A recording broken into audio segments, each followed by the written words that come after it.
Alright, god damn it. Fucking, I've been downloading a lot of movies lately, and I ran out of space on my laptop just now, so it cut the video out. But so I'll splice them both together. Yeah, sure. This will just be the few times this has happened in the past. Same thing. Fucking part one. Here's we're near the end pretty much. So here's part two or the epilogue. But I love when they realize the stakes at hand here, and they all start turning on each other immediately. They're all like revealing secrets from each other, and like I forget what they are, but he's like, like no, fuck this person, like he was cheating, like he was fucking the temp or something like that. Like no, I'm the one who should live because like, and they turn on each other completely, like on the drop of a fucking dime. It's hilarious. It really is. And the first guy who gets killed, he says the absolute wrong stuff to William, especially after all the stuff that he's been through and hearing from John on the videotapes and recordings and stuff about how his policy is bullshit and how terrible it is. He's saying, like Mr. Easton, follow the policy, follow the policy. That's the last thing he wants to hear. So he lets that guy get blown right the hell away. Love this whole scene though, and this whole trap. Awesome. Yeah, like the one guy is like, Mr. Easton, like you could trust me, and she's like, oh shut up, you're such a kiss ass. The other girl, and then the black dude, he's like, yo, Mr. Easton, listen to me, my parents are loaded, and she's like, oh god, like just the way that they all are just immediately are out for themselves, and sadly, that's how the world is. Like, that would be that is 100% authentic and realistic. This is exactly the situation that would happen in real life in this exact situation. Every single one of them would be turning on each other, lying, bullshitting, anything to not die themselves. And I think it's handled brilliantly here. And alright, so he does get a little bit more physical pain here to choose to sacrifice somebody, not to, save their life. He has to put his hand in the little device, and like a screw comes down or a drill or some shit into his hand. So he takes some physical pain here, but come on, be a man, patch that shit up when you're out of here and move on with your life. I love the line with the last dude who's like screaming at him, saying like, I've done everything for you and everything. Then he screams, he's like, look at me. You look at me when you're killing me. I love that line. Like, you look at me when you're killing me. You look at me. Something about that line. I adore that. Like, it really hits. Like, it really hits hard. Like, hearing the way he delivers it, too. It's great. Like, such a great line there. And now, William got his final key, and he has all the shackle bombs and shit off his limbs. And then this scene right here is just, like I said, amazing. With Erickson, Hoffman, Perez come into where the technician's working on the tape, descrambling it, and we're about to see it happen here. But and you can see again, like, Perez knows it's Hoffman, or has such a big hunch that it's Hoffman. And that, like, I'm pretty sure if I remember correctly, like, she has her hand on her gun, like, as soon as, like, they finally descramble the voice, like, in anticipation that it's him. I might be wrong on that, I'll find out in a second. But I feel like that happens. Right now, you're feeling helpless. Yeah, then Perez here, like I said, she just starts already going off, to Hoffman. Like, there's some things I still don't understand. Like Strom's motivation. He was my partner for 5 years, and we knew he was a hothead, but he never showed any psychotic behavior, and Hoffman's brushing it off, saying you never know what people think on the inside, and just her questioning everything. Like, she does not believe that Strom was Jigsaw's accomplice. Like, she 100% believes and knows that it's Hoffman, and she's just waiting for the confirmation here when they decode the voice. Alright, so I don't know why I said Freon earlier. It's the uric acid levels on the fingerprints of Strom's dead hand. Because Erickson brings it up, and he says, so let's say that Strom tried setting you up by killing Seth Baxter to make you look like Jigsaw's accomplice. And he says, all right. And he says, well, there's an issue with that. And then he starts talking about the uric acid levels and stuff show that somebody, that he didn't have an epidural metabolism and stuff, which he doesn't know what the hell that means, Hoffman. So, in other words, well, that he was dead when he left those fingerprints. And right then is where Hoffman's voice comes off the recording. And I just love how he just has his knife ready and he slits Erickson's throat.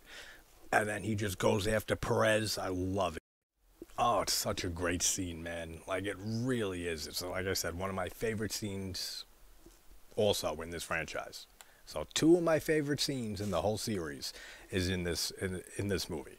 The whole scene with John and William talking about his treatment and stuff like that, and this scene here, and just how he slits the throat of Erickson, and then Perez does like it. It is like after she hears the voice, but she's already grabbing for her gun, and he takes the coffee and throws it in her face, which we've seen this in so many movies. Like, conveniently, there's always a cup of coffee nearby, or a pot of coffee that you can pick up and chuck in someone's face.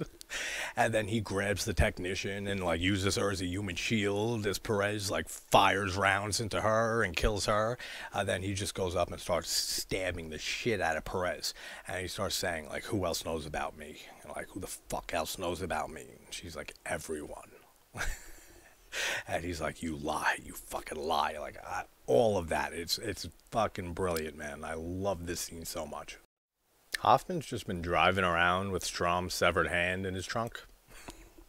I just noticed that now. It goes out to the trunk right after he gets... And for some reason, I thought that he killed more people in the police station. I mean, maybe it's about to come up, but I don't know. Now I'm starting to think maybe he doesn't. No, he's going back in, so he does. But I just noticed that. He goes to his trunk and he has the hand in his trunk. So he's just driving around with a severed hand in his trunk. Confident guy. Yeah, that's it. He just kills the three of them. I don't know why, for some reason, I was thinking that and remembering that he killed more people in the station there. Or maybe that's not even the station. Maybe that's just where the technician is. I don't know. Maybe I'm going nuts. But for some reason, I thought there were more people. And then we see Jill and stuff setting up John's final request for Hoffman to take care of him. Now, the reveal here, my favorite reveal in the whole franchise, with the letter that Hoffman wrote to Amanda. I'll never forget seeing all these in theaters year after year, and introducing the letter, the envelope with Amanda's name on it in the third film, and then wondering what the hell is in there that made her react so intensely and so afraid and so hurt. Then going the next year to see 4, and they show a little flashback of it, but nothing revealed. Then the next year, 5, and again a flashback, still don't know. Then finally we get the reveal here that Amanda was with Cecil when they went to rob the clinic, and she's responsible, or partly half responsible, for the death of John and Jill's son, Gideon. Awesome reveal. So good. Like, when I saw this in theaters, this movie, I was so happy to finally get to see what was in that envelope. Like, it was like the biggest mystery for me going through all the films year by year. It's like, what was in that envelope? Are we ever going to find out? Then 3 entries later, we finally find out. And the payoff is great. And we know that Jill leaves that there for Hoffman to find right before they have their little last encounter here. And also, just the fact that we also learn that at the end of the letter that Hoffman writes Amanda, he tells, because he says to John in the flashback that Amanda will fail you. And then we see the other part that we saw earlier in the film of saying, Amanda saying, like, get used to me because I'm not going anywhere. And Hoffman's like, you sure about that? And then he writes in the end of the letter and saying that, kill Lynn Denlin or I'll tell John what you did. And then it makes so much more sense of why Amanda was so hell-bent on not letting Lynn go, on that she had to shoot and kill her. And it makes so much sense why she doesn't even look at Lynn when she shoots her. Like, she looks away, like, in tears, and just holds the gun like this and shoots Lynn. It just, all of this reveal just makes so much sense and pieces so many things together from the franchise up until this point. God, I love this so much. Yeah, Pamela is Will's sister. That's what I thought. And then we see Jill show up when Hoffman's sitting in the chair reading that letter, and she has the electrocutor and fucking electrocutes him like while he's sitting in the chair, and then puts the reverse bear trap on his head. Awesome. Then we go back to the flashbacks and everything, and seeing how that they're looking at him, William, the mom and the son, that he's the one who killed his dad, the kid's dad. And she can't do it. Like, the mom can't pull his switch to kill him. And then the son just goes like, I can. And he just pulls that lever, and the spikes come down and inject the hydrofluoric acid into William and shit, and he starts melting away. It looks so good. And as much as I said I don't care for that son, the character in this movie, I don't know, man. I might have done the same thing. In his situation, like being face to face with this guy who denied your father coverage and he died because of it. He killed your fucking father. I don't know if I'd be able to let him live. I really don't. Like, that's the hardest test in this whole entire movie. Is whether to let this guy live or to kill him because he took your father away. Indirectly, yeah, but he's still responsible and accountable. That's hard, man. That's a hard decision to make. It almost goes back to Jeff's whole game that he played with forgiveness and stuff. That this kid has a choice to forgive Will, and he can't. Like, the mom can't pull the lever, but he sure as shit can, and he does. And we have a different score here at the end. Like, it's not the usual Saw main theme that plays at the end of every movie when we get all the reveals and flashbacks and stuff like that. I don't know how I feel about it. Like, I like the score here, but it's just the main theme is so iconic that I feel like it would have been better with that. Like, I don't know why they went with a different theme for this. Like, I get it, change it up, I guess, but they should have known by the sixth film here how iconic that music is. And just how it just gets your blood pumping every time you hear it at the end of these movies. And I don't know. They changed it. I'm fine with it, I guess. Like, I don't dislike the score here or anything, but wish they would have had the original one here. And then we get the flashback to in the lawyer's office with Jill and the lawyer with the box, and him asking what's in the box. What's in the box? What's in the box? And it's not just the letters, it's the reverse bear trap and stuff. And that the sixth envelope and stuff was Jill's task. That's what the one thing that she had to do. It was John's final request. And she puts the bear trap on him, and you think that we're going to finally see this thing go off. That's another great thing, that we never see the reverse bear trap go off in the first movie with Amanda. You think we're going to get it here, but we don't. And then in the next movie, finally, we see it go off on Jill. It's like this, they've been teasing that trap throughout this whole franchise. And then we finally get it in the seventh movie. Like, awesome. And then, just because it came on here, I spoke about it earlier. But again, when just the mom's like, I'm not doing this killing you because of, I can't forgive you. I'm doing this because I couldn't forgive myself if you killed somebody else. And then she can't pull it. Then he's like, the son is like, I can. He's like, you killed my father, you motherfucker. Like, now you burn in hell. And he pulls the lever down. And then just the acid spikes come down. The acid starts pumping into him. Now he's going through physical pain. Like, 100%. Now he's going through the worst pain imaginable and then dying. So, and it looks great. Like, it really looks good. Like, when his bottom half just, like, falls to the ground and disintegrates. So good. Ghosts. Yeah, this video turned out being a mess, man. I apologize for that. I might actually edit these two together. Like, I have done it once or twice in the past. I might do it. The only reason I don't, honestly, is, and I have like $1,000, $1,500 editing software that a friend of mine in the Dark Souls gaming community sent me unlocked for free. I can use it whenever. It's just that when you go to like to export the file, it literally takes, especially because how long my videos are, like an hour-long video takes like 7 or 8 hours to process and stuff. And I just want to get these videos out.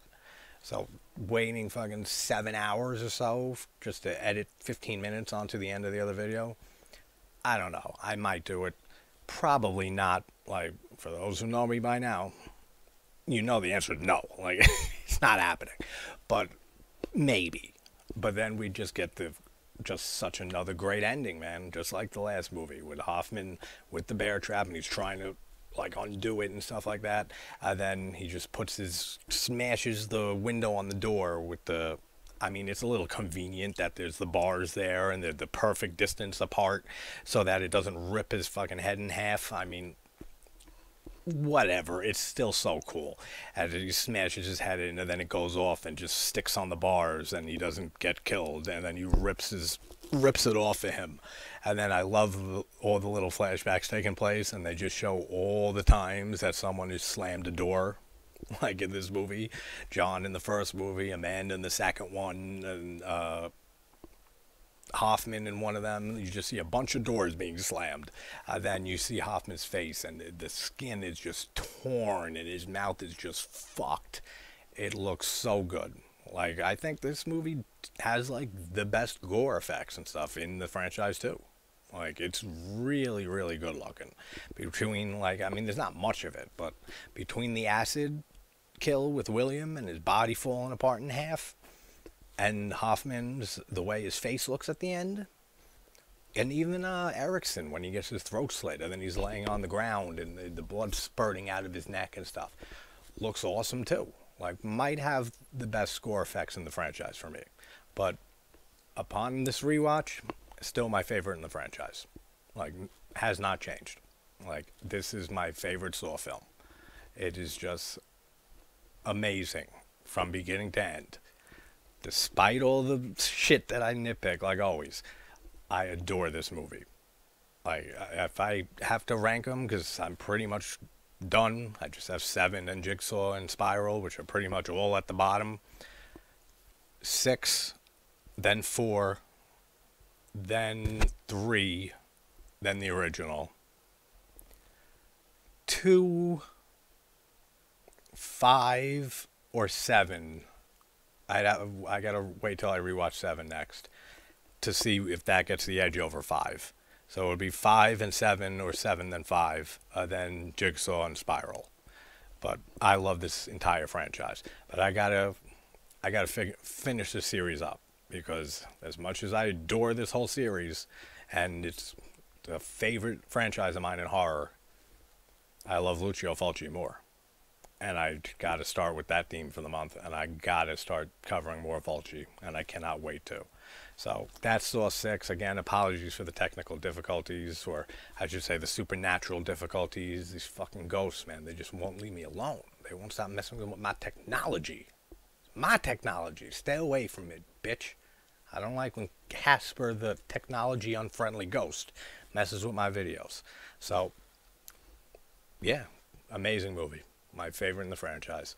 Let me know what you guys think about this one. If you guys have even made it this far ever in this franchise, because I know a lot of people don't care for the franchise after like the 3rd film. But for those of you who love Saw, like the whole series, let me know where 6 ranks for you, because this has always been my favorite. And I'd love to hear from other people who might have this one as well at the top of the list for them. But, yep, we'll have, what time is it? Almost 8:45 in the morning. I'm passing out for a few more hours, and then I will have Saw 7 up sometime later today, and probably Jigsaw also, and then tomorrow I'll finally just knock Spiral out, which I'm actually interested to rewatch that. I've only seen Spiral once, and it's fine. It just doesn't feel like a Saw movie to me. And it's so hard to take Chris Rock seriously.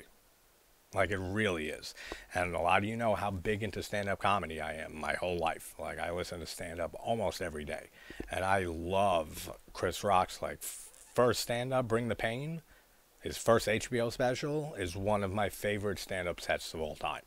Like, he killed it with that first HBO special.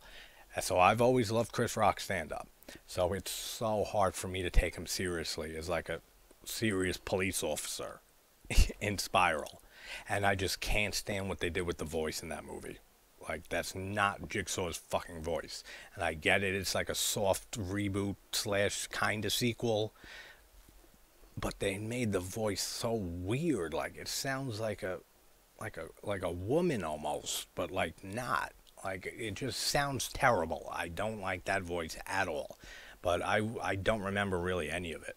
So I'm definitely excited to see that movie again and see if maybe, like I was talking at the very beginning of, well, the first part of this video, part 2 is right here. I was saying about rewatches being so important and stuff. This will definitely be one of those type of tests to see how I feel about Spiral.